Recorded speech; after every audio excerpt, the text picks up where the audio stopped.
When the current COVID-19 pandemic finally subsides, I'm sure that many of you and your families are eager to take a vacation or travel outside the United States.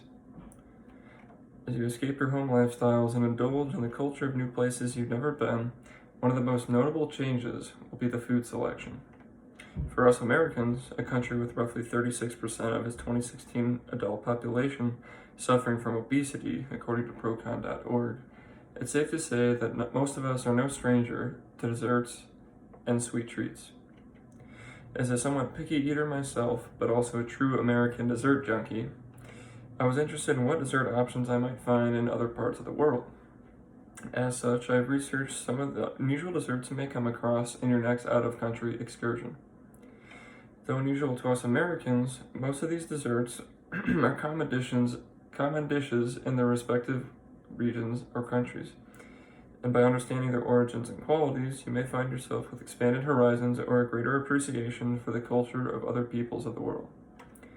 The desserts I will present to you today are martabak, tavuk gasu, and alatria dos. Beginning with the expansive Indonesian archipelago, we have martabak. Martabak is the quintessential street food of Indonesia. Because rice is the staple food of Indonesia, as noted by Faiz Suaib, this ground-up grain provides the basis for martabak, which is comparable to thick buttery pancakes that are fried and stuffed. The two major types of martabak are martabak talir, a breakfast variation of martabak that focuses on savory and spicy flavor, and martabak manis, the rich and delicious dessert pastry.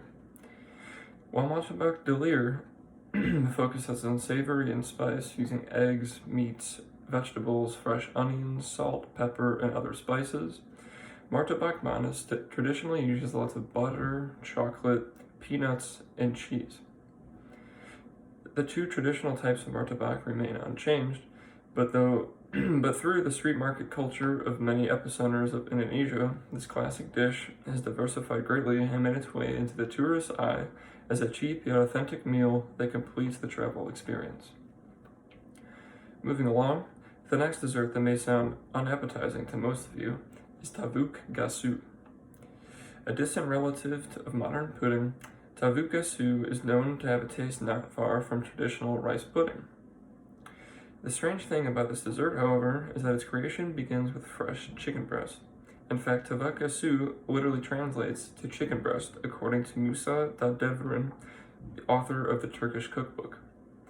To prepare the main substance of this dish, fresh chicken breast is cooked in boiling water, shredded into very fine fibers, rinsed, cooled, soaked, refrigerated, then mixed with milk and cooked more.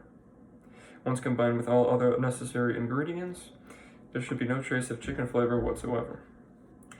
As with other puddings, there must be an ingredient that thickens the completed mixture and adds the desired flavor of the final product. As such, tavuk gasu also uses cornstarch, rice flour, water, white sugar, vanilla, and sprinkled cinnamon to give the pudding the rich and sweet finished flavor. Although other Turkish dessert specialties like baklava may appeal to the ordinary person, it is tavuk gasu that is the underlying champion of authentic Turkish tradition and surprisingly great flavor. Chicken is definitely not what first comes to mind when most Americans think of dessert, but next time you get a chance to try this Middle Eastern classic, you may realize what you've been missing out on. If the chicken pudding combination is not for you, then Portugal's own take on rice pudding may be more suitable. Alatria dos is yet another form of pudding dessert originating from Portugal. This traditional dessert is completely chicken-free, I promise, and instead is based from fine vermicelli noodles. When these very fine thread-like noodles are cooked and softened, they become a very soft consistency similar to chicken fibers used in tavuk gasu. Most alatria dos recipes then use milk, butter, egg yolks, lemon, sugar, and the thickening and flavoring of the pudding base, while cinnamon is sprinkled afterwards in special designs and patterns. Alatria dos is the epitome of Portuguese style, utilizing signature Portuguese pasta for a flavorful dessert that may be paired with many of Portuguese local wines. If you ever visit Portugal, or perhaps Portuguese restaurants in neighboring Spain, you will likely find this pudding dessert on the menu. Although there are so many foreign dishes I could have presented to you today, I believe that these three options showcase a wide range of world regions and their accompanying styles and flavors. The next time you travel to Indonesia, Turkey, or Portugal, be sure to look out for martabak, tavuka su, and alitria dos, respectively. These somewhat unusual dishes are quite common in their respective countries and could be worth your while to check out to enhance your travel experience if you get the chance to do so. Due to the current COVID-19 pandemic, it's without saying that we could all use something exciting to freshen up our daily routines. When the time finally comes, I encourage all of you to go into the world, try some cultural desserts, and experience a foreign culture that you otherwise would have never thought of.